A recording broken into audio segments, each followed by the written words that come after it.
Hello everyone. আজি বহুদিনৰ মূৰত ব্লগ আকাৰে এই ভিডিঅ'টো লৈ আনিছোঁ। আসলতে কেইদিনমান ৰেষ্ট ললো আৰু আপোনালোকেতো জানেই মোৰ কথা। গতিকে হে দেহা মনো ভাল নাছিলে। সেইকাৰণে অলপ দিন ৰেষ্ট ললো আৰু এতিয়া লাহে লাহে ওলাব ধৰিছোঁ আৰু ঘৰৰ পৰা। আৰু এনেকৈ ঘৰৰ ভিতৰত সোমাই থকাটো ভাল কথা নহয়। গতিকে অলপ ওলাই আহিছোঁ আৰু আপোনালোককো দেখুৱাওঁ বুলি ভাবিছোঁ। আৰু ভিডিঅ'টোত কিছুমান কথা আপোনালোকে মন কৰিবচোন। কিছুমান কথা হয়তো আপোনালোকৰ প্ৰয়োজনীয় হ'ব পাৰে আৰু ভালো পাব পাৰে। গতিকে চাই থাকক ভিডিঅ'টো। চবফালে হৈ যায়, খালি মাথাটো অকণমান খটুৱা। নলগাই এই বাৰীও নিজে চাফা কৰিব লাগে। আচ্ছা, যোৱা বছৰ লগাইছিলোঁ এইকেইটা।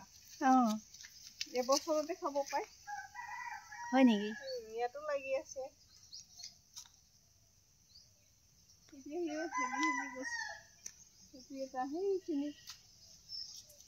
আগটো লগালেহে সোনকালে খাব পায়। এই ইয়াৰ মাথাৰ ওপৰতো এবাৰ লগাবিচোন, তাপত লগালেও খাব পায়।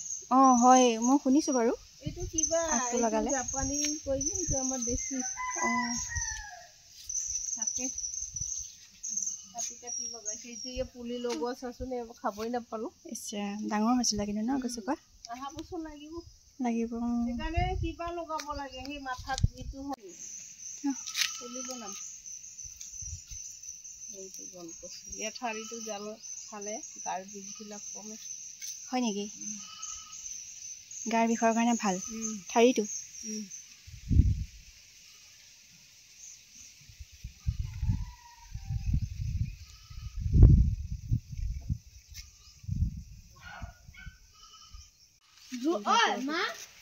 ৰবৰ যে কিবাটো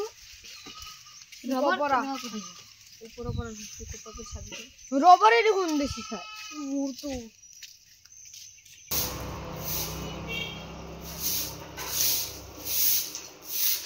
মাইনা আৰু বাবুৱে বেছি খাই আছে।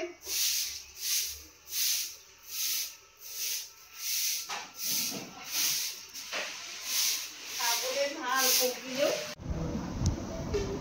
বন্ধু বান্ধৱীসকল, আজিৰ ভিডিঅ'টি মই ইমানতে শেষ কৰিব বিচাৰিছোঁ আৰু আগলৈ চেষ্টা কৰি যাম অলপ ভালদৰে দেখুৱাবৰ কাৰণে।